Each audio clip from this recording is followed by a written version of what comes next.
postmenopausal women, there's no question that sex hormones are part of the problem. But Absolutely. are you saying that you would not suggest that they get HRT unless those other things are addressed? Welcome to today's episode of The Medical Disruptor. This is the show where I bring you the innovators, the boundary breakers, and the trailblazers who are challenging the status quo in healthcare. These disruptors are revolutionizing the way we approach wellness so people like you can feel better, live longer, and take control of your health. In last week's episode, we met a triple threat medical disruptor, Andrea Nakayama. And just as we were wrapping up, she dropped a game changer on me. She dropped the whole conversation about bioidentical hormone replacement, BHRT. This wasn't even on my radar for this conversation, but once she started, I knew we had to keep going. So we made it part 2. In this episode, we're getting right into it, the controversies, the misconception, and why BHRT might just be the missing link for you. So let's get right into it.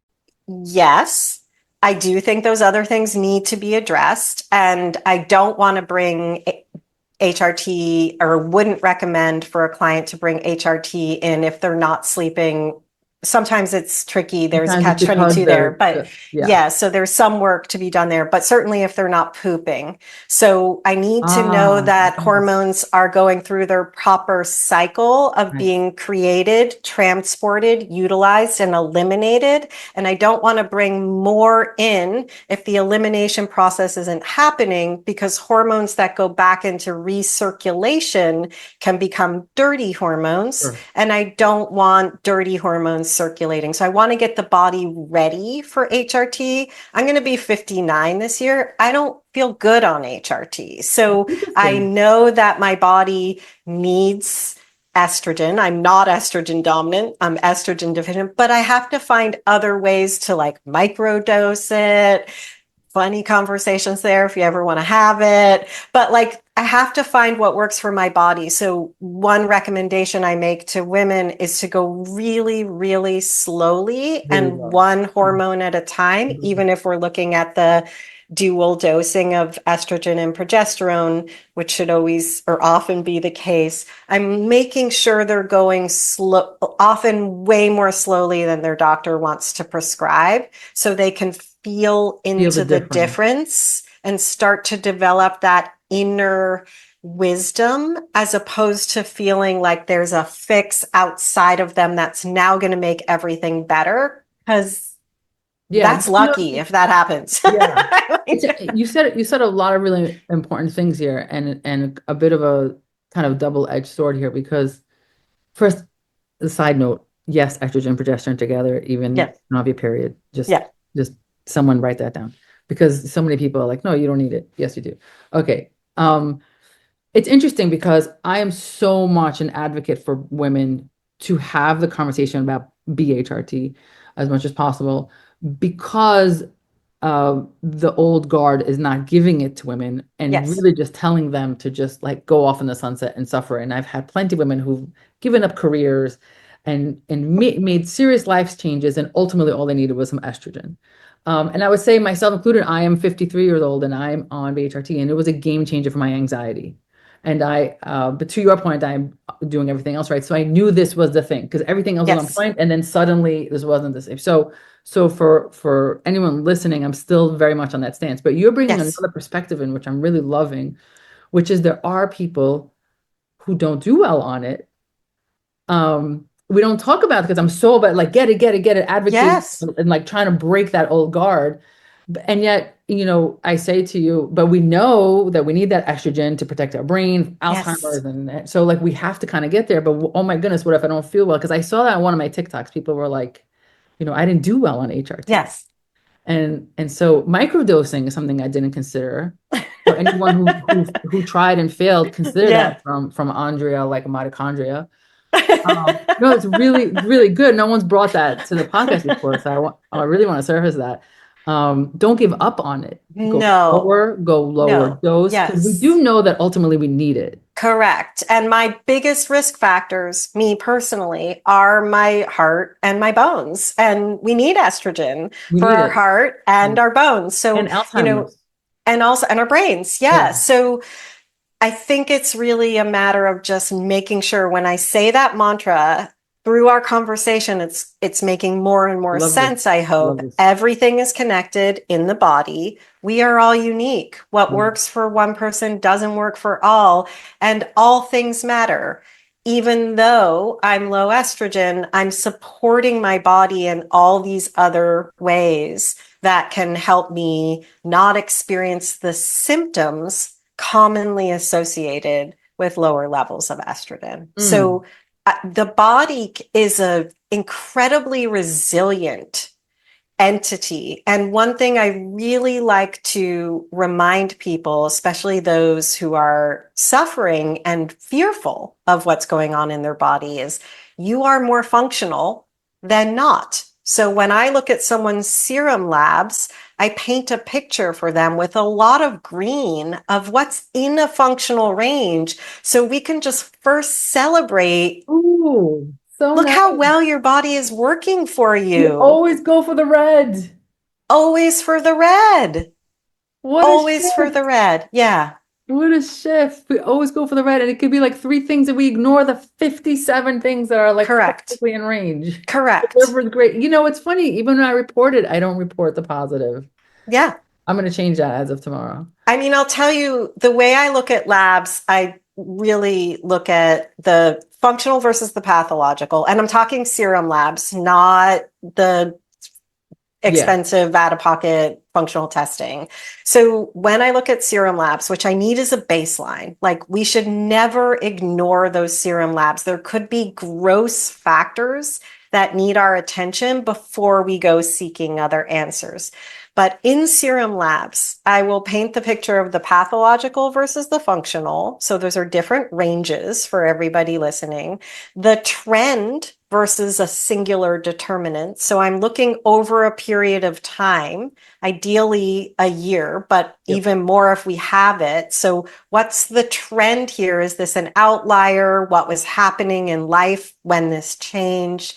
And then the constellation. How do these numbers work together, and do they tell me a story that Mm. helps us focus our attention in a certain place? Because like I was saying, it's not my job to diagnose. So even if I can tell a diagnosis through all these years from a singular lab marker, that's not my job. So then I might say, what did Dr. E say about that marker? Here's the picture that I see of where we need to focus. And again, it's a broader view of health that incorporates the positivity, that Oh, so incorporates, good. So good. I'm yeah, going to the use different that elements. immediately. Not tomorrow. I don't see patients tomorrow, but immediately on Monday. Saturday. On Monday. No, because if I Yes. say it, I have to do it, right? You're only as good Yes. as your word.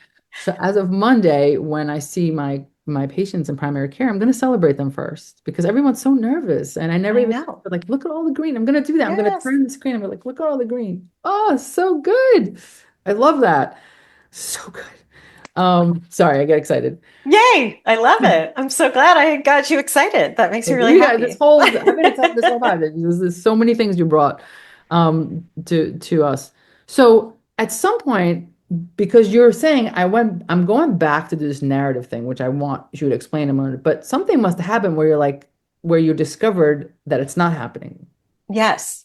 So Yeah. I what think did you see that you feel like now you have to solve? Yeah, I think both it was watching the industry get hyper fixated on the soup, the systems biology. It's the mitochondria, it's the telomeres, Mm, it's the mm. just picking apart the body systems and getting fixated on the skills. So when I say the soup, I mean everything that's happening in the body. It's our understanding from a functional perspective that the gut's connected to the brain, that's connected to the immune system, that the hormones are connected to detoxification, which is connected to the gut. We have that, hopefully, understanding. That's the soup. We are a blended whole. No thing exists in isolation. Oh, There's no one ingredient or ology. So that's the soup. The skill is our sleep and relaxation, our exercise and movement, our nutrition and hydration, stress and resilience, relationships, networks. Those are the categories that I put in our skill column. And those things we also became fixated on with the diet, with the supplement, with the trackers, with the everything. Again, a pill for an ill, you're not sleeping, take melatonin, versus let me ask you 20 questions to understand what you not sleeping actually means, right? So I noticed the fixation on the soup and the skill, and still an increasing number of people getting sick and not getting better. It wasn't taking us in the right direction. So I started to unpack what's missing on top of all of that. And it brings us back to the start of our conversation, the story. And the story in functional medicine, we call them the ATMs. Those are the antecedents. How'd you get here? What is your family history? Those pieces, if we know them. The triggers, tell me about your life. When this started happening, what was going on in your life? How do I understand your, for myself as an example, my husband getting sick is a trigger. His illness and his death are triggers in my life. The building of a business at the scale that I've built has been stressful. Those are triggers. We all have triggers in our lives, and understanding those and recognizing that they impact that soup, that systems biology. We can't separate them from each other. And then the mediators. So antecedents, tell me about your story coming into the world. Your triggers, I want to understand your life story and what was going on when you started to experience these symptoms. And your mediators, hey, Dr. E, what makes you feel better? What makes you feel worse? What can I learn from you as the expert? You're the other expert in the room with me. You, the patient. You, yes. And I want to know what makes you feel better, what makes you feel worse. We start to develop your toolbox of mediators. That's my job, to help us uncover more of your mediators so that you have more agency in your health between your doctor's visits to know when I do X, I feel better. When I do Y, I feel worse. Every time then I'm in a risk reward conversation, I get to do the thing that makes me feel worse if I know I'm making that decision. Oh, yes. Because risk reward, my decision. I love this. I'm gonna say this back to you. Tell me if I got it right. Yes. Okay. You see, that's my MO. I love it. Say back. Okay, so ATMs, right? So the antecedents are the things, I just want our artists to know, it's kind of the things that happened to you and you really, before you really had much of a choice. Yes. How you were born, were you breastfed, what were you exposed to? Correct. Were your tonsils removed and you had a million antibiotics and you were, those are kind of the things kind of in your past. Family history, genes, where you were even born, what you were exposed to. Yep. So it's the pre-mess stuff. Yes. The trigger is the ever since moment. And you'll hear that all the time. Ever since my husband died, ever since root canal, I got divorced. Sometimes it's something good. Ever since my kids graduated, but then they maybe left the house, right? So ever since moment, which by the way, we're taught to ignore in conventional medicine. Side note. Because I'm going to come back to side note. I don't want to ruin this flow. So that's before and then ever since then. And the mediators are the decisions. A lot of them are decisions, sometimes not in our hands, but mostly decisions that we are making on a day-to-day basis that are making us feel better or worse. And so we can't change what happened when you were a kid. We can't change that trigger. We can't undead the people who passed or, unstress the stress that happened, but we can really move the levers on the mediators. And I love what you said, because there are times when you're going to want that martini. And as long as your eyes wide open and you know that tomorrow you're going to feel like shit, it's not a good day to have a meeting or take a test, and you're willing to do that and pay that price, your eyes wide open, as opposed to before where you're like, I don't know, I don't feel so well. I don't know, maybe it's martini every day and cake every day, right? So gaining that autonomy, I don't even know if that's the right word for it, right? But agency. Yeah, you said it earlier, the agency to make those decisions. Yeah, I don't care if my joints hurt tomorrow because I really want to have my granddaughter's birthday cake. Exactly. Amazing. Yeah, absolutely. And the triggers, like you said, they're the things that have happened. We can't change them. But I love that we can feel into them and Mm. we don't need to shy away from them, and that we can include them in our health and healing journeys because they are a part of who we are. And I think we divorce our health and healing and the things that are hurting in us Mm. from the rest of who we are. And I'm just going to, as a disruptor, say a little bit more about where a lot of where functional medicine has gone is also divorcing the who from what we're doing. And I really am a believer in the democratization of functional nutrition, which means this thinking shouldn't be relegated or exclusive to those who can pay out of pocket. It is a way of thinking that is accessible to anybody. And I feel really strongly about that. And the social determinants are built into my training. And I'm really, really keen on how do we make sure that anybody who's sick and not getting better has access to a way of finding agency with what they have access to make a difference in their health without all the testing, all the supplements, or shopping at Whole Foods. Oh my God. It's so funny they say that because one of the reasons I love TikTok, and I always use that word democratizing. It is a democratizing platform where I've had people reach out to me in like trailer parks in Texas, and there's Yes. no one around them that Yeah. is speaking this language. And Yes. I specifically remember one woman who was dealing with cancer who didn't know that having a Dr. Pepper and Lucky Charms in the morning was really a problem. I promise you she didn't know. This might be in New York or LA. People are like, what are you talking about? How does I she know know? we're in Did not bubbles. know. Yeah. She did not know, and we had to really come off of Dr. Pepper and Lucky Charms in the morning. Yes. And it was TikTok that did that because it was so democratizing. Yes. Because anyone can get Can it find anybody. and Yes. find it. And I so strongly believe in that. And that's hard because especially in the beginning, if that's how you, as a clinician, if you're trying to make money, how do you make money and still keep it Yes. monetizing? So you have to find, as I said, I don't do that anymore, but I've always put out as much free content as possible. Yes, that's how you do it. And that's for my students. I have students who have their private practice and who volunteer in free women's clinic once a week.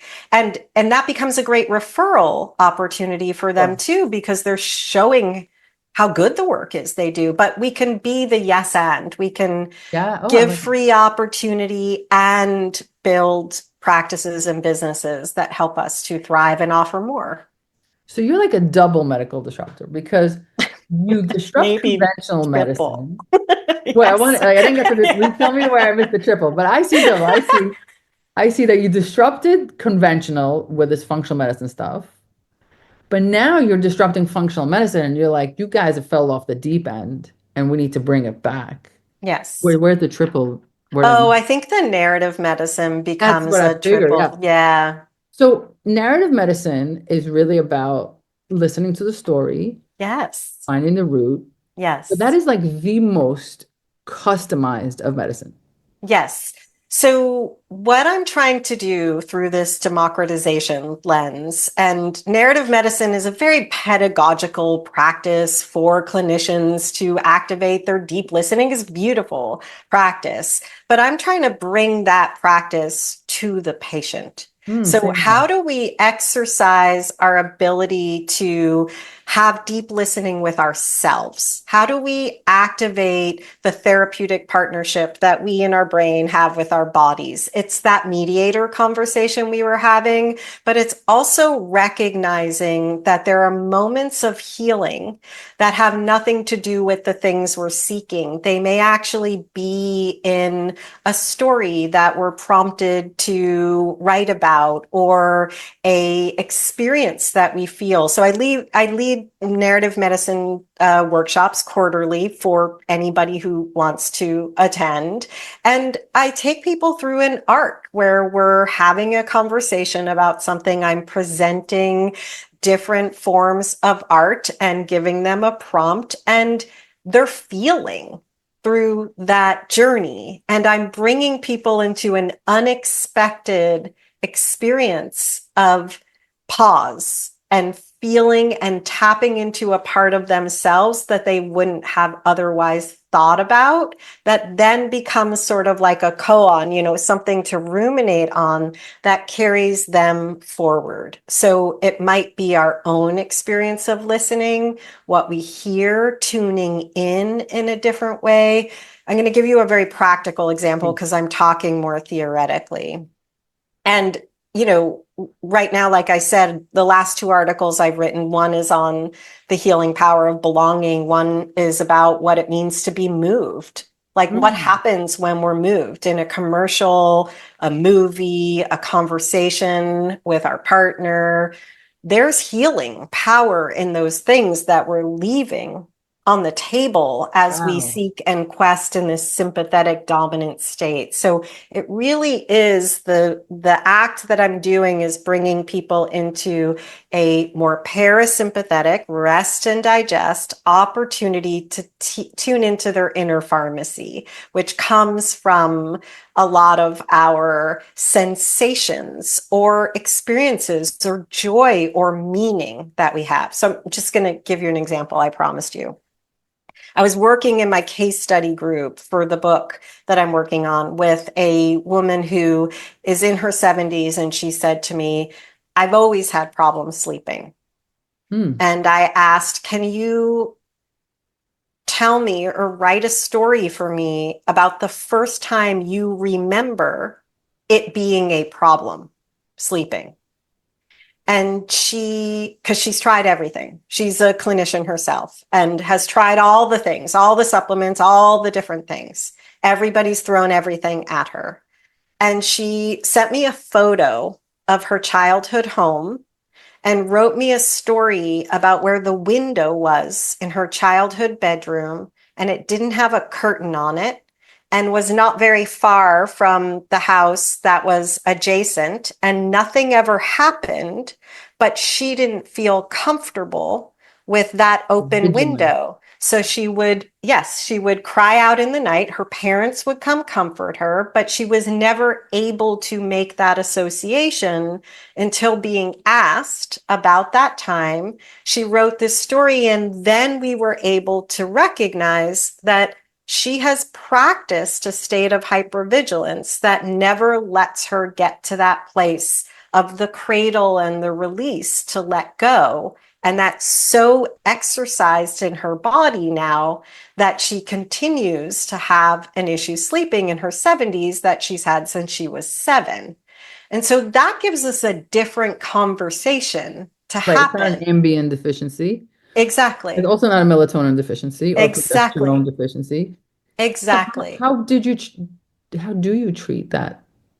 Well, that becomes it's not necessarily one thing. It's the recognition. It's helping a person get into their parasympathetic or there's parasympathetic, tripping over my words because I have so much to say.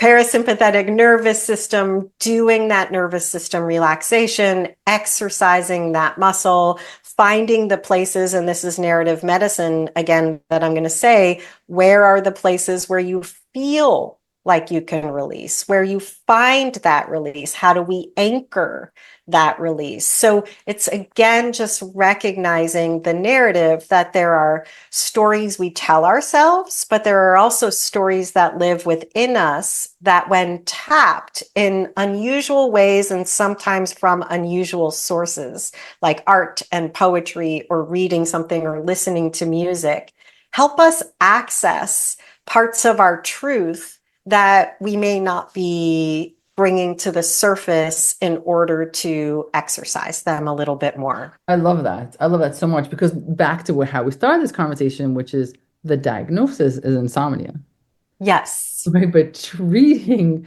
this insomnia in the same way is not going to work. And Yes. this is why everything failed for her because that was not the issue. She didn't have any of those issues. Exactly. I just want to give one other personal Mm. example. If I exercise in the evening, it does not help my sleep because it is jacking up my cortisol and my inflammation, and I can't release. Recently, starting in the spring, last spring, I started dancing again and going to dance class. And the dance class I go to is like a part, like it is 50 to 60 people, all different shapes, sizes, colors. People are having the time of their lives in this 1 hour dance fitness class with a total queen on the stage, like so much fun that I am filled with joy on top of the other things. And that joy counteracts the negative effects of the Ah, workout that allows me to experience something different from the workout than if I were doing a core power yoga class, right. which I can do in the morning. But I just want to say, like, there's nuances to who we are that when we tap into those aspects of ourselves are also the keys to healing. It's so true. It's so true. As someone with perpetual knee pain, I could tell you that when I dance, because I love dancing so much, I couldn't care less about the knee pain and I recover so much quicker. Ever If you you come to had me Portland, I'm do, taking you to dance class. what's that? If ever you come to Portland, I'm going to take Oh, you to dance I'm coming. We're going class. dancing. We're going dancing. But if you ever asked me to do like, I don't know, lunges all day long, I'd be like, absolutely not. Like just there was this it's interesting that you said that, right? And tapping into that. So on a practical level as a clinician, right? Because every patient listening to this is like, this is what I want from my clinician. I want my clinician to hear my story from before I was born until now and really create a customized plan that is just for me. Clearly, this is difficult to replicate. How do you replicate this to the masses? How do you have that much time in a day? How long does it take you if you were unpacking someone's story? It's more than an hour. Yes. And this is why I have so many systems and frameworks that I teach to the clinicians that aren't what I'm talking about with narrative medicine. They're more about like, how do we, look at the branches and the roots and the soil and the terrain and focus our attention more broadly on the aspects in between. When it comes to narrative medicine, and I want to go back to one of the three tenets of functional medicine. So the three founding tenets were a therapeutic partnership, looking for the root causes, meaning we ask, why is this happening? Not just what do I do about it? And a systems-based approach, which embraces systems biology, that soup, everything is connected, but also systems thinking, like that, all those tools and frameworks that I teach into. What I'm coming back to in the work and the evolution of the work is the therapeutic partnership. And what I first did was say, clinicians need to be better partners. They're not good enough partners. They need to be better partners. I am still committed to helping clinicians be better partners.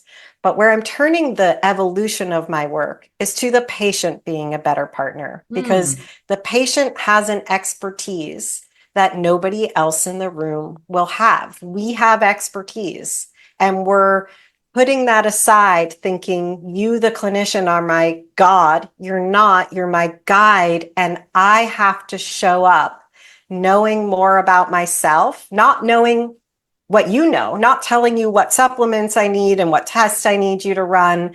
I need to show up knowing more about me. So my commitment isn't to every clinician spending every minute knowing everything about a patient. My commitment with the evolution of this work is to a patient knowing themselves and knowing how to articulate to their provider so they can be a better partner for you. It's so interesting because obviously that's not even happening in conventional medicine, but also the patient, right? So on the one hand, I'm thinking about the clinician who's like, when the patient comes and says, but I know myself, the clinician's like, listen, I know medicine. But at the same time, I just had this experience yesterday. It's so funny saying this. This patient came in, again, primary care, not functional medicine. And he's like, I think I'm allergic to Tylenol. I'm like, tell me. He's like, every time I take Tylenol, I get a stuffy nose and a headache. And I'm like, wait, you're allergic to Tylenol. And he's like, no, but I need to go to an allergist. I need to get a test. I go, first of all, there is no test.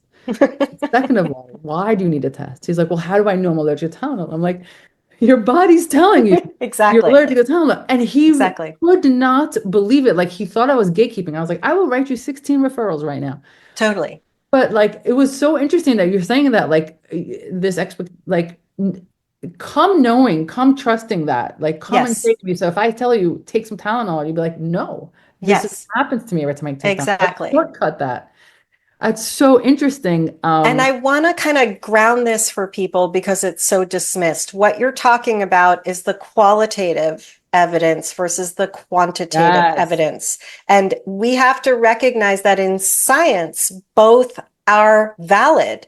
And we're overstepping the real significance of qualitative data in favor of quantitative data. And that's been the trend The in trend. medicine and functional medicine. And what I want to say to people is the qualitative data matters. The way we present it to our providers may also be the thing that needs to be taught to Yeah. patients so that they're not coming in dumping the whole Yeah. story or expecting something, but we can be the organizers and orchestrators of the partnership we're coming into in ways that we've lost sight of Oh, I or love, maybe never had. love that. And then also like expectations of the providers because Yeah, quantitative medicine is also very, very important. absolutely. Life-saving.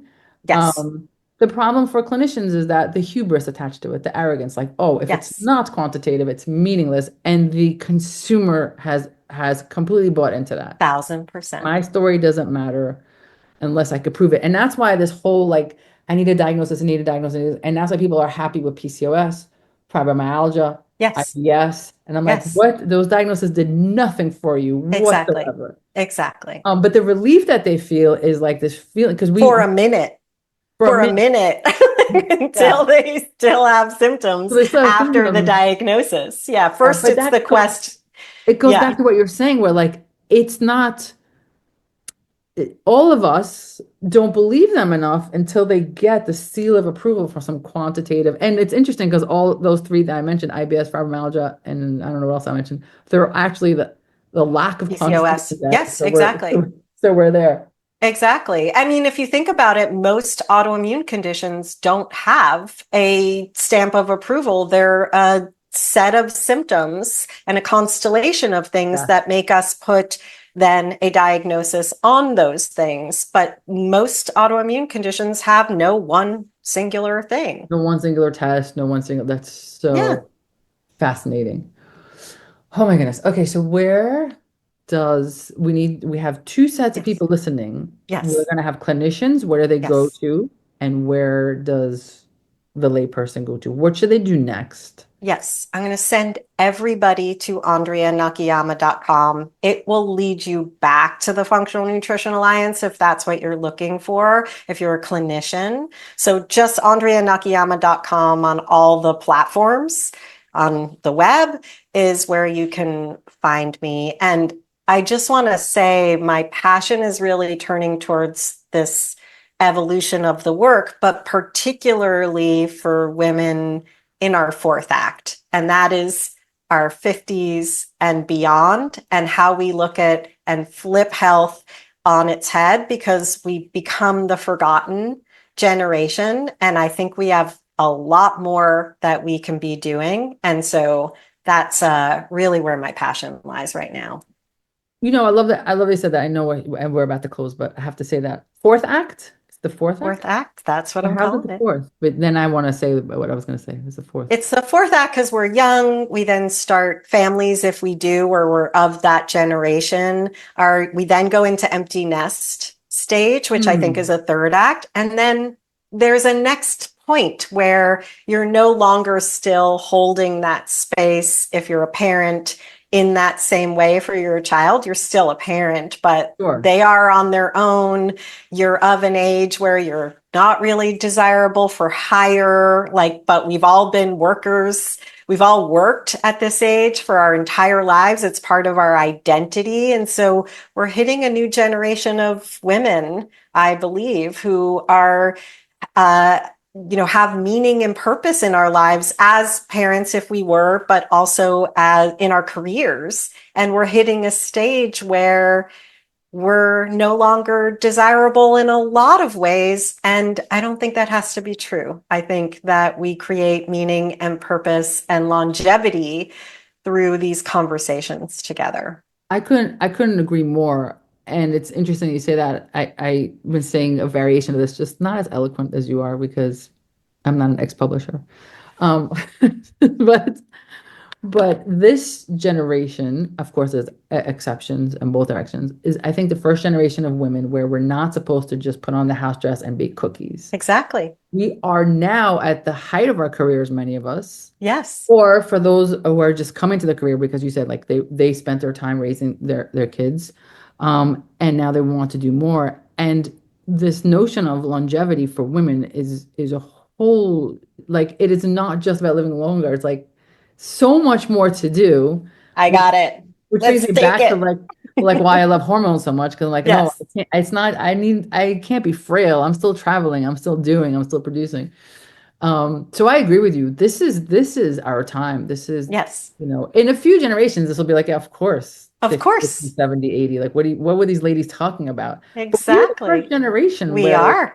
where it's like it become expected that we're going to continue at the same level. Yes. Yeah. So Yeah, I mean, you listen to the podcast like Wiser Than Me, and it's Julia Louis-Dreyfus is interviewing the generation who were breaking ground for us. But for us, it's the everyday women. We all broke ground. We broke yes, ground. We are in careers. We are doctors. We are at the top of our careers and have forged ahead. But now we're coming to a different stage, and nobody's been here no one's before been en here. masse like we Yeah.